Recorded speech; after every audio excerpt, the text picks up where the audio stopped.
এরপরে প্রশ্ন হলো, স্ত্রী মারা গেলে স্বামী দেখতে পারবে না, স্বামী মারা গেলে স্ত্রী দেখতে পারবে না, এটা কতটুকু সঠিক? না, এটা এরকম নয় বিষয়টা। স্বামী স্ত্রী একে অন্যে মারা গেলে একে অন্যকে দেখতে পারবে না এরকম নিষেধাজ্ঞা কোরআন হাদিসে নাই। বরং স্বামী স্ত্রী মারা গেলে একে অন্যের দিকে তাকাতে পারবে, এ দেখা দেওয়া নিষিদ্ধ, ব্যাপারটা সেরকম না।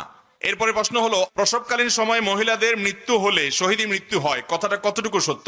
মেহরবানি করে পবিত্র কোরআন হাদিসের আলোকে বলবেন।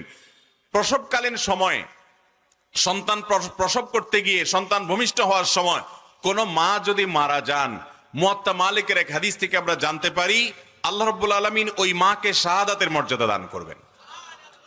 আমাদের মা বোনরা অনেক সময় বলেন, হুজুর এই মুখ আমলটা তো পুরুষদের জন্য। যেমন জুমার দিনের একটা আমল আছে, আল্লাহর জমিনে যত ফজিলতপূর্ণ আমল আছে এর মধ্যে সবচেয়ে বেশি ফজিলতপূর্ণ আমল সেটা কোনটা? জুমার দিন যদি কেউ আগে আগে ঘুম থেকে উঠে উত্তম রূপে গোসল করে এবং পায়ে হেঁটে মসজিদে যায়, কোনো বাহনে না চড়ে, এবং আগে আগে মসজিদে যায়, ইমামের কাছাকাছি গিয়ে বসে, খুতবা শ্রবণ করে, কোনো অনর্থক কথা না করে, তা অনর্থক কথা না বলে, তাহলে এই যে সে মসজিদে আসলো, যতগুলা কদম দিয়ে যতবার পা ফেলে আসলো, প্রতি কদমে প্রতিটা স্টেপে আল্লাহ রাব্বুল আলামিন তাকে একটি স্টেপের বিনিময়ে 1 বছর রাত জেগে নফল ইবাদত আর দিনে রোজা রাখার সওয়াব দান করবেন। তাহলে 100টা কদম যদি কারোর দিতে হয় মসজিদ থেকে আসার সময়, তাহলে সে 100 বছরের নফল ইবাদত করা দিনে এবং রাতের সওয়াব পাবেন। এই হাদিসের আলোকে অনেক হাদিস বিশ্লেষকগণ বলেছেন, আল্লাহর জমিনে ফজিলতপূর্ণ যত হাদিস আছে এর চেয়ে বেশি ফজিলত আর কোনোটাতে নাই। বিধায় অনেক মা বোনরা আছেন বলেন, হুজুর এটা তো আমাদের না, পুরুষদের জন্য। আমি বলি আপনারাও পেতে পারেন, পুরুষদেরকে উদ্বুদ্ধ করে বাসায় পাঠান, এ সওয়াব আল্লাহ আপনাকেও দিবেন, কারণ যিনি ভালো কাজের পথ দেখায় তাকে আল্লাহ তাআলা সওয়াব দান করেন। এছাড়া কিছু কিছু আমল আছে মহিলাদের জন্য স্পেশাল, পুরুষদের জন্য না। প্রসবকালীন সময়ে মারা গেলে শাহাদাতের মর্যাদা মহিলারা পাবে, এই সওয়াবটা পুরুষরা পাওয়ার সুযোগ আছে? আপাত দৃষ্টিতে নাই। তো আল্লাহ তাআলা কিছু কিছু ক্ষেত্রে মেয়েদেরকে বৈশিষ্ট্য দেন। আল্লাহ আমাদের মা বোনদেরকে সবর করার তৌফিক দান করুন, এবং এরকম বিপদে পড়া ইমানদার নারীদেরকে আল্লাহ তাআলা শাহাদাতের মর্যাদা দান করুন। জর্দা সিগারেট খেলে 40 দিন ইবাদত কবুল হয় না, এটা ঠিক কিনা? জর্দা সিগারেট খেলে 40 দিন ইবাদত কবুল হয় না, এভাবে হাদিসে আসে নাই। হাদিসে যেটি বর্ণিত হয়েছে সেটি হলো, যদি কেউ কোনো মাদক সেবন করে এরপরে সে নেশাগ্রস্ত হয়, 40 দিন তার ইবাদত কবুল হয় না, সালাত কবুল হয় না। এর উপরে ভিত্তি করে অনেক উলামায়ে কেরাম যে কোনো নেশা জাতীয় দ্রব্য পান করলেই সেটার উপরে এই বিধানটা প্রয়োগ করেন। তবে হাদিসের ভাষ্য অনুপাতে বোঝা যায় যে মাদক দ্রব্য সেবন করবে সেটা যে প্রকারেরই হোক না কেন, এবং এর ফলে সে মাদক আসক্ত হয়ে যায় এবং সে নেশাগ্রস্ত হয়ে যায়, মাতাল হয়ে যায়, মাতলামি করে, তার জন্য এই ভয়াবহ শাস্তির কথা বলা হয়েছে। বিধায় আপনার কেউ পানের সাথে জর্দা খেলো, তামাক খেলো, যদিও এটা স্বাস্থ্যের জন্য ক্ষতিকর, আর স্বাস্থ্যের জন্য ক্ষতিকর কোনো কিছু কোনো ইমানদারের জন্য করা উচিত না, তাহলে সেক্ষেত্রে সেটা ভিন্ন বিষয়। কিন্তু এর মানে এই না যে এর কারণে তার 40 দিন ইবাদত কবুল হবে না, হাদিসে সেটা বলা হয় নাই।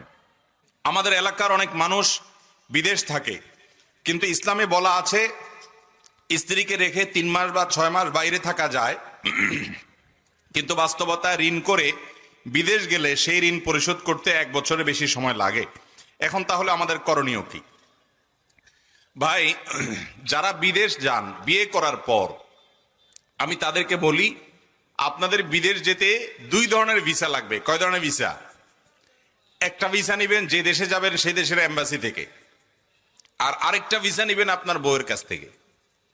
বউয়ের কাছ থেকে ভিসা নেবেন মানে হলো আপনার স্ত্রী আপনার অগোচরে আপনি চলে গেলে সংসারের শান্তির জন্য, সুখের জন্য যাচ্ছেন, সেটা যদি সে মেনে নেয় এবং নিজের চরিত্রকে হেফাজত করতে পারবে, এই কনফিডেন্ট তার উপরে থাকে, খুশি মনে বলে ভাই ঠিক আছে আপনি যান, আমাদের সমৃদ্ধির জন্য, সুখের জন্য, উপার্জনের জন্য আপনি যাচ্ছেন, আপনি যান, তাহলে সেক্ষেত্রে আপনি যাবেন। কিন্তু কোন স্ত্রী যদি বলে যে না আপনি বিদেশ যাবেন, 1 বছর থাকবেন, 1.5 বছর, 2 বছর থাকবেন, এই লম্বা সময় ধরে আমি নিজেকে গুনাহমুক্ত রাখাটা আমার জন্য বড় চ্যালেঞ্জ হবে এবং নানা সময় আমার জটিলতা তৈরি হবে তাকওয়া ধরে রাখাটা, তো এই জন্য আপনি যেতে পারবেন না, আপনি গেলে আমার অসুবিধা হবে, এটা যদি কোনো স্ত্রী বলে এবং আপনি গেলে যদি আসলেই কোনো এরকম পরিস্থিতি হবে আপনি জানেন, তাহলে সেক্ষেত্রে আপনার জন্য বিদেশ বিয়ে করার পর স্ত্রীকে রেখে যাওয়া জায়েজ।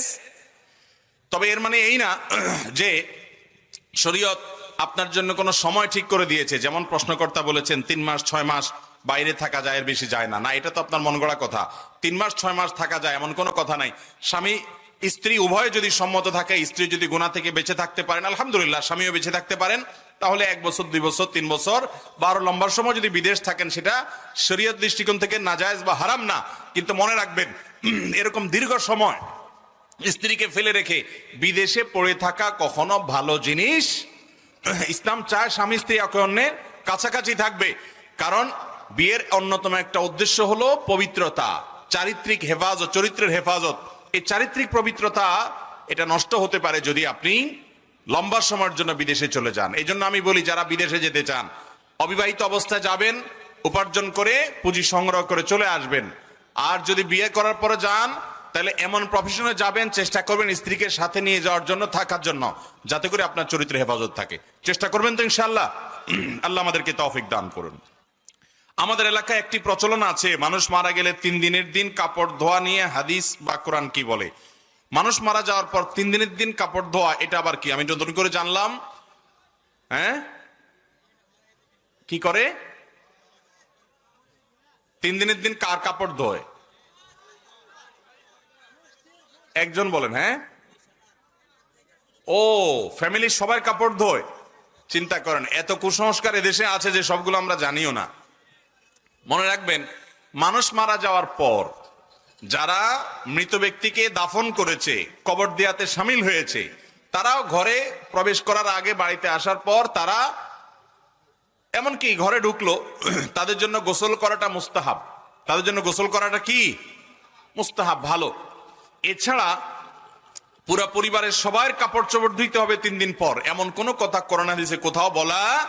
ইসলামের নামে এরকম মন গড়া কোনো কিছু যদি করে কেউ, তাহলে সওয়াব হওয়া তো দূরের কথা, বরং উল্টা কি হতে পারে?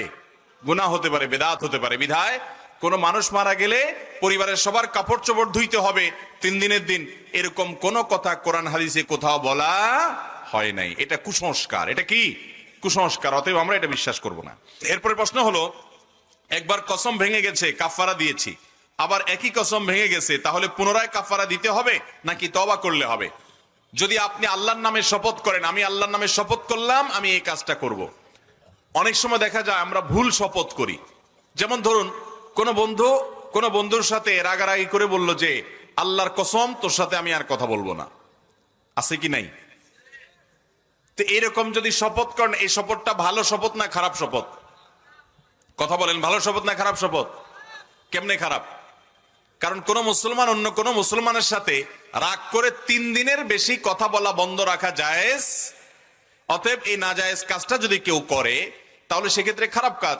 এই খারাপ কাজের শপথ যদি কেউ করে, তাহলে সে ওই শপথটা ভাঙতে হবে, ওইটা ভাঙা জরুরি। অন্যায় এবং ভুল শপথ করলে সেই শপথ রক্ষা করবেন না, বরং সেটা ভাঙবেন। আর শপথ ভঙ্গের কারণে আপনি কাফারা দিয়ে দিবেন। কাফারা স্বরূপ 10 জন মিসকিনকে খাদ্য দিবেন, অথবা আপনি 3টা রোজা রাখবেন, এতে আপনার কসমের কাফারা হয়ে যাবে। এখন কথা হলো, একবার কসম করেছেন, ভেঙেছেন, ভাঙার পর কাফারা দিয়েছেন, আবার কসম করেছেন, এবারও যদি ভাঙেন তাহলে আপনাকে আবার কাফারা দিতে হবে। শুধু তওবা করছেন, মাপ চাইছেন, তাতে কাজ হবে না। ভবিষ্যতে কোনো কাজ করবেন শপথ করছেন অথচ করেন নাই, অথবা কোনো কাজ করবেন না বলেছেন, সে কাজটা করেছেন, আপনাকে কাফারা দিতে হবে। এমনকি ভুল কসম করেছেন, সেটাও যদি ভাঙেন, তারপর আপনাকে কাফারা দিতে হবে। এরপরে প্রশ্ন হলো, আমি নামাজরত অবস্থায় আমার সামনে দিয়ে কেউ গেলে আমার করণীয় কি? নবী করিম সাল্লাল্লাহু আলাইহি সাল্লাম বলেছেন, তোমার নামাজের সামনে দিয়ে যদি কেউ যায়, নামাজি ব্যক্তির সামনে দিয়ে যদি কেউ যায়, সেই যেন ওই ব্যক্তির সাথে লড়াই লিপ্ত হয়। এখানে লড়াই লিপ্ত হওয়া মানে বাধা দেওয়া। সে বাধা দেওয়ার বিভিন্ন দিক হতে পারে। আপনি ইশারাতে বোঝালেন। অনেক সময় দেখা যায় আপনি যে নামাজ পড়ছেন, যিনি অতিক্রম করছেন তিনি টের পাচ্ছেন না। আজকাল বিশেষ করে মোবাইল টিপাটিপির যুগ। মানুষ মোবাইল টিপতে টিপতে রাস্তায় হাঁটে, মোবাইল টিপতে টিপতে রেল ক্রসিং, রেল রোড পার হওয়া, রেলপথ এপার থেকে ওপার পার হওয়ার পর, পার হতে গিয়ে ট্রেনে কাটা পড়ার ঘটনা প্রায় পত্রিকায় দেখা যায়। ঠিক কিনা বলেন? আর রাস্তা দিয়ে মোবাইল টিপতে টিপতে গিয়ে কোনো পিলারের সাথে, ঘরে কোনো ওয়ালের সাথে, অন্য কোনো মানুষের সাথে উষ্টা খাওয়া, এটা তো আজকাল অহরহ হয়। এই পরিমাণ নেশা হয়ে গেছে মোবাইলে। ঠিক না বেঠিক? মোবাইল ব্যবহার করেন, কিন্তু মোবাইল যেন আপনাকে ব্যবহার না করে। আপনি মোবাইল করবেন, ব্যবহার করবেন না, মোবাইল আপনাকে ব্যবহার করবে। আপনি যদি মোবাইল ব্যবহার করতে করতে ডাইরেক্ট হয়ে যান, ডাইরেক্ট বুঝেন, যে ওইটা টিপাটিপি করা ছাড়া আপনার কিছুই হয় না, তাহলে সেক্ষেত্রে এটা এক ধরনের রোগ। আল্লাহ তাআলা রোগ থেকে আমাকে আপনাকে বেঁচে থাকার তৌফিক দান করুন। তাহলে যেটা বলছিলাম যে যদি কেউ মোবাইল টিপতে টিপতে মসজিদে হাঁটাহাঁটি করে, তাহলে একজন নামাজ পড়ছে যে হুঁশও তার হয়তো থাকবে না। এই জন্য আপনি তাকে ইশারা দিবেন, বোঝানোর চেষ্টা করবেন যে আপনি নামাজের মধ্যে আছেন, কিন্তু আমলে কাসির হয়, অর্থাৎ আপনি এমন কাজ করলেন যেটা করতে গিয়ে আপনি নামাজে আছেন যেটা বোঝার কোনো উপায় নেই, এরকম যদি হয়ে যায় তাহলে আপনার নামাজ ভেঙে যেতে পারে। এটা করতে হবে। তারপরেও যদি কোনো ব্যক্তি আপনার সামনে দিয়ে হেঁটে যায়, তার গুনাহ হবে, আপনার নামাজ হয়ে যাবে। আপনার হাদিসে যে বলা আছে যে আপনার নামাজ নষ্ট হবে বা আপনার নামাজকে সে ভেঙে দিল, এর মানে হলো মনোযোগ নষ্ট হওয়ার কথা। আর নবী করিম সাল্লাল্লাহু আলাইহি সাল্লাম বলেছেন, নামাজি ব্যক্তির সামনে হাঁটাহাঁটি করা যে কত বড় অপরাধ, এটা যদি কেউ জানতো তাহলে 40 পর্যন্ত সে দাঁড়িয়ে থাকতো। 40 বলতে 40 দিন না 40 ঘন্টা, সেটা হাদিসে উল্লেখ হয় নাই। 40 দিন যদি ধরেন তাহলে 40 দিন সে দাঁড়িয়ে থাকতো প্রয়োজনে, তারপরও নামাজের সামনে দিয়ে হাঁটতো না, যদি জানতো এর কারণে কি মূল্য তাকে কিয়ামতের দিন দিতে হবে। এই জন্য নামাজের ব্যক্তির সামনে আমরা হাঁটাহাঁটি করব। আবার যিনি নামাজ পড়ছেন তারও দায়িত্ব আছে, একটা সূত্রা বা লাঠি রেখে নামাজ পড়বেন, অথবা একটা পিলারের সামনে, ওয়ালের সামনে দাঁড়া নামাজ পড়বেন। মানুষ হাঁটাহাঁটি করতে পারে এরকম জায়গায় দাঁড়িয়ে আপনি নিয়ত করে ফেললেন, মানুষের অসুবিধা হলো, সেরকম জায়গায় নামাজে যিনি দাঁড়াচ্ছেন তার জন্য দাঁড়ানো জায়েজ নাই, উচিত না। এরপরে প্রশ্ন হলো, মানুষ মারা গেলে 3 দিন 7 দিন বা 40 দিনে যে মানুষ খাওয়ানো হয়, সেখানে আত্মীয় স্বজনদের সহ খাওয়ানো হয়, এতে মৃত ব্যক্তির কোনো উপকার আসে কিনা? দেখুন, মৃত ব্যক্তির তরফ থেকে আপনি গরিব মানুষকে খাওয়াইলেন, টাকা পয়সা দান করলেন, এটা মৌলিকভাবে জায়েজ জিনিস। কিন্তু হিন্দু ধর্ম মতে শ্রাদ্ধ বলতে একটা জিনিস আছে। কোন মানুষ মারা গেলে মৃত ব্যক্তির আত্মীয় স্বজনকে দাওয়াত দিয়ে, সবাইকে দাওয়াত দিয়ে খাওয়ালে সেটাকে শ্রাদ্ধ বলে। এই শ্রাদ্ধ না করলে তাদের ধর্মবিশ্বাস অনুযায়ী মৃত ব্যক্তি তাকে শাস্তি দেওয়া হয় বা তাকে স্বর্গে খাবার দেওয়া হয় না। শ্রাদ্ধ লিখে আপনি অনলাইনে সার্চ দিলে পেয়ে যাবেন বিস্তারিত, আমি দেখেছি। তো এখান থেকে মুসলমানদের মধ্যে আসছে যে মানুষ মারা গেলে ওই উসিলায় এলাকাবাসীকে খাওয়ানো। মনে রাখবেন, মুহাম্মদ সাল্লাল্লাহু আলাইহি সাল্লাম মৃত্যুবরণ করার পর, দুনিয়া থেকে তার ওয়াফাত হওয়ার পর, বা খোলাফায়ে রাশেদার 4 খলিফা তাদের ওয়াফাতের পর, সিনিয়র অনেক সাহাবীর দুনিয়া থেকে যাওয়ার পর, মৃত্যুর পর, তারা এরকম মানুষজন ডেকে জিয়াফত খাওয়ানো, মেজবানি খাওয়ানোর এরকম কোন ঘটনা কোন হাদিসে পাওয়া, যদি এটি সুন্নাহ হতো, এটি যদি কোরআন সুন্নাহ নির্দেশ হতো, তাহলে তাদের জীবনীতে পাওয়া যেত। নবী সাল্লাল্লাহু আলাইহি সাল্লাম এরকম কোন নির্দেশ করেন নাই যে তোমাদের মা বাবা, ভাই বোন, আত্মীয় স্বজন মারা গেলে এলাকাবাসীকে তোমরা খানা খাওয়াবে। হ্যাঁ, আপনি যদি এমনিতে সাধারণভাবে দান সাদাকা করেন মৃত ব্যক্তির তরফ থেকে, সেটা উপকারী। কিন্তু 3 দিন 7 দিন 40 দিন নির্দিষ্ট করে এই যে খাওয়ার অনুষ্ঠান বা ভোজন অনুষ্ঠান, এটা করা ইসলাম নির্দেশ দেয় নাই, কিন্তু আমাদের দেশের সব জায়গায় এই বিষয়টি প্রতিষ্ঠিত আছে। আচ্ছা বলেন তো, মানুষ মানুষকে কখন খাওয়ায়? খুশি হলে। কখন খাওয়ায়? একজন বিয়ে করেছে, আজ তো বউ ঘরে আসছে, খুশির চোটের অলিমা খাওয়ায়, ঠিক না ভাই? ঠিক। আরেকজনের ছেলে হয়েছে, মেয়ে হয়েছে, খুশির চোটে আকিকা খাওয়ায়, ঠিক কিনা বলেন? একজনের পরীক্ষার রেজাল্ট ভালো হয়েছে, চাকরি হয়েছে, ব্যবসায় লাভ হয়েছে, সে খুশির চোটে মিষ্টি খাওয়ায়। এই খাওয়ার ব্যাপারগুলো হলো খুশি হলে খাওয়ায়, ঠিক না ভাই? ঠিক। তো আপনার বাবা মারা গেছেন, মা মারা গেছে, আপনি কি অনেক খুশি? তো খুশি না হলে সবাইকে এখানে খাওয়ানোর, ফুর্তি করার কি আছে? হ্যাঁ, আপনি বলেন আমি গরিব দুঃখীকে খাওয়াইতে চাই, তো গরিব দুঃখীকে আপনি রান্না করে খাওয়ানো এটা সবের কাজ হতে পারে, কিন্তু সেটার জন্য কোন দিনক্ষণ ঠিক করে সামাজিক প্রথার অংশ হিসাবে, বিশেষ করে শ্রাদ্ধ, এটার সাথে মিল হয় সেরকম যদি আপনি করেন, তো মনে রাখবেন নবী সাল্লাল্লাহু আলাইহি ওয়াসাল্লাম বলেছেন, মান তাশাব্বাহা বিকওমিন ফাহুয়া মিনহুম, যে মুসলমান অন্য ধর্মের মানুষের সাদৃশ্য, তাদের কৃষ্টি কালচার অনুসরণ করবে, অনুরূপ করবে, সে তাদের অন্তর্ভুক্ত হবে। বিধায় এরকম করা জায়েজ হবে। আপনি মৃত ব্যক্তির তরফ থেকে সাদেকা জারিয়ামূলক কাজ করেন, মানুষ মারা যাওয়ার পর সাদেকা জারিয়া সবচেয়ে বেশি উপকার হয়। আপনি এমনি মানুষকে খাবার দিতেও পারেন, বাজার সদাই করে দিতে পারেন, একজন গরিবের বাসায় একটু চাল কিনে দিলেন, একটা মাদ্রাসায় কিছু দান করলেন, সেটা আপনি করতেই পারেন। কিন্তু দিনক্ষণ ঠিক করে এই কুলখানি ইত্যাদি যে প্রথা আমাদের সমাজে প্রচলিত আছে, এগুলো মুহাম্মদ সাল্লাল্লাহু আলাইহি ওয়াসাল্লাম কোরআন নির্দেশ দিয়ে যান, আমরা সুন্নাতকে মেনে চলবো, মুহাম্মদ সাল্লাল্লাহু আলাইহি ওয়াসাল্লাম নির্দেশকে মেনে চলবো। আল্লাহ আমাদের তৌফিক দান করুন। এরপরে প্রশ্ন হলো, আমার এলাকার বহু ধনী লোক একজন মারা গিয়েছে, এখন তাহার ছেলেরা প্রতিদিন আসর বাদ কবরের পাশে কোরআনের হাফেজকে দিয়ে কোরআন পড়ায়, এটা কি শরীয়ত মতো জায়েজ আছে?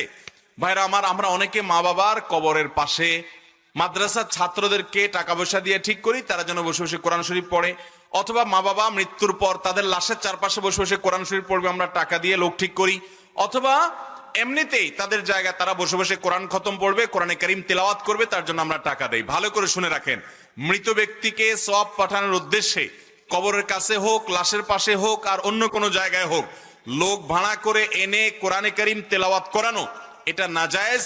এর কারণে মৃত ব্যক্তির লাভ হয় না, বরং আপনার গুনাহ হয়। আর যে তেলাওয়াত করে টাকা নেয় সেই হুজুরও গুনাহগার হয়। কথা কি বুঝতে পারছি ভাইরা আমার? এটা আমার ফতোয়া না, সারা দুনিয়ার সমস্ত উলামা একরামেরই ফতোয়া। মৃত ব্যক্তির জন্য কোরআন খতম করে কোরআন খতম করায়া টাকা নেওয়া দেওয়া জায়েজ নাই। এটা পারিশ্রমিক নেওয়ার মতো বিষয় না, সম্পূর্ণ গুনাহের কথা। এবং এই ব্যাপারে দারুল দেওবন্দ সহ বিশ্বের বড় বড় জায়গা থেকে স্পষ্ট ফতোয়া দেওয়া আছে। আমার দেশে হুজুররা অনেক সময় করে, মাদ্রাসার ছাত্ররা অনেক সময় করে। আরে ভাই, মৃত ব্যক্তির জন্য এমনি দোয়া করবে, আপনি এমনি দান সাদাকা করেন, কিন্তু লোক ভাড়া করে নেই ভাই, বিশেষ করে কবরস্থানে বসে বসে তেলাওয়াত করতে হবে, এই নির্দেশ কোরআন সুন্নাহয় কোথাও দেওয়া হয় নাই। কবরস্থানে যাবেন শুধু জিয়ারত করার জন্য। কিসের জন্য যাবেন? কবর জিয়ারত করার জন্য। বন্ধুরা, আল্লাহর দ্বীন প্রচারের স্বার্থে ভিডিওটি সাবস্ক্রাইব ও শেয়ার করে অন্যদের আমল করার সুযোগ করে দিলে আপনিও সওয়াব পাবেন এবং আমরাও আরো নতুন নতুন ভিডিও বানাতে উৎসাহ পাবো। জাযাকুমুল্লাহু খায়র। আল্লাহ হাফেজ।